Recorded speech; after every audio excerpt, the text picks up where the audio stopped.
मी किमान 3 ते 4 वेळा मुंबई गोवा महामार्गाची स्वतः पाहणी केलेली आहे. 354 किलोमीटरपैकी 21 किलोमीटरचा रस्ता हा अतिशय खराब आहे. म्हणजे जवळजवळ 7 ते 8% फक्त काम हे शिल्लक राहिलं आहे. त्या 21 किलोमीटरमधले 4 किलोमीटर जे आहेत ते टू लेन व्हायचं बाकी राहिलेलं आहे. मी चाकरमान्यांना देखील आवाहन केलेलं आहे. नक्की कामाला उशीर झाला आहे, त्याची काही जबाबदारी आम्ही नाकारत नाही. जसं चांगल्या कामाचं आम्ही श्रेय घेतो, तसं त्याची देखील जबाबदारी नाकारण्याचा काही प्रश्न येत नाही. परंतु अडचणीतनं येण्याचा मार्ग हा या वर्षापुरतीच मर्यादित राहिलेला आहे. पुढच्या वर्षीपासून मुंबईकर 4 तासामध्ये रत्नागिरीला येतील आणि पुढच्या 1.5 तासामध्ये म्हणजे 5.5 तासामध्ये सिंधुदुर्गमध्ये पोहोचतील, अशा पद्धतीचा रस्ता तयार झालेला असेल.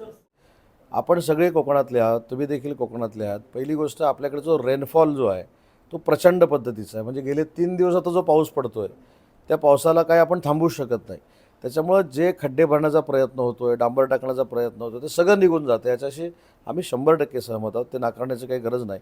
पण ज्यावेळेस पूर्ण नॅशनल हायवेचं काँक्रिटीकरण पूर्ण होईल किंवा रत्नागिरी शहरातलं काँक्रिटीकरण पूर्ण होईल, हा खड्ड्याचा प्रश्नच पुढच्या 25-30 वर्षासाठी निघून जाईल. आणि कशेडीचे बोगदे मंत्री असताना तिथले दिवे का लागले आणि मंत्री गेल्यानंतर दिवे का विझले, याची 100% पालकमंत्री म्हणून मी चौकशी करेन.